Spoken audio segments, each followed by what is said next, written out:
de 2010. Bonsoir. Bonsoir. Vous, personnellement, vous pensez que Laurent Gbagbo doit être jugé par la Cour pénale internationale? Ce n'est pas ma pensée personnelle qui compte. La Côte d'Ivoire a subi un traumatisme sans précédent et les Ivoiriens attendent, n'est-ce pas, de savoir la vérité. La présence de Laurent Gbagbo à la CPI, pour nous, devait pouvoir permettre de faire éclater la vérité, celle qui conduirait les Ivoiriens à la réconciliation, parce que nous avons besoin d'être unis à nouveau pour justement revivre ensemble, car vous savez, madame, qu'un peuple uni, rien ne le résiste et la Côte d'Ivoire a besoin de se reconstruire avec tous ses enfants. Monsieur le député, comment parler de réconciliation en Côte d'Ivoire quand on dit qu'il y a une justice des vainqueurs? Est-ce que vous êtes favorable à ce que les pro-Ouattara accusés de crimes soient eux aussi traduits en justice? Au lendemain de la crise, le président de la République, Alassane Dramane Ouattara, lui-même a crié un slogan pour dire « plus jamais ça ». Et il a promis à la Côte d'Ivoire que tous ceux qui ont été de près ou de loin mêlés à des histoires de ce genre seront tous punis par la loi. Quand? Au rythme que la loi aura elle-même prévu, la justice.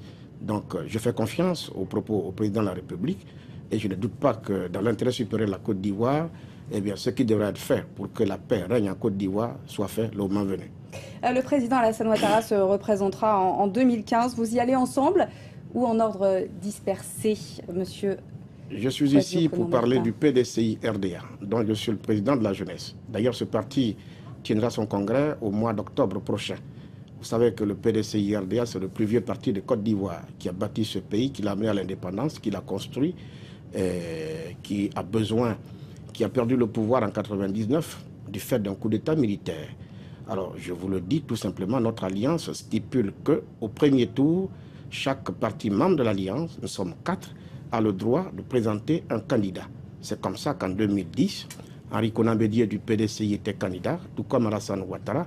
Et celui qui est venu, qui était bien placé au second tour, a eu le soutien des 3 autres. C'est comme ça que M. Ouattara a bénéficié de notre soutien et il a été élu. Vous parlez de ce congrès qui se tiendra en octobre, le congrès du PDCI. Le président de votre parti, Henri Konan Bédié, a 79 ans.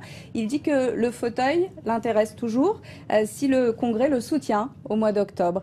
C'est dur d'être jeune en politique en Côte d'Ivoire?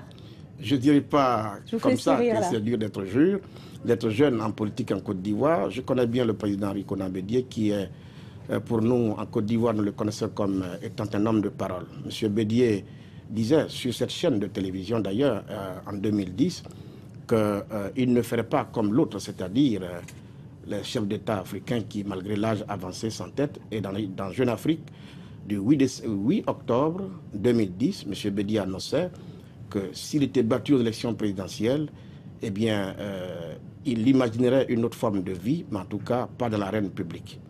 Merci pour ces précisions ce soir sur cette position donc, concernant à la veille, donc dans quelques mois de ce congrès du PDCI. Merci encore, Kouadio Konan Bertin.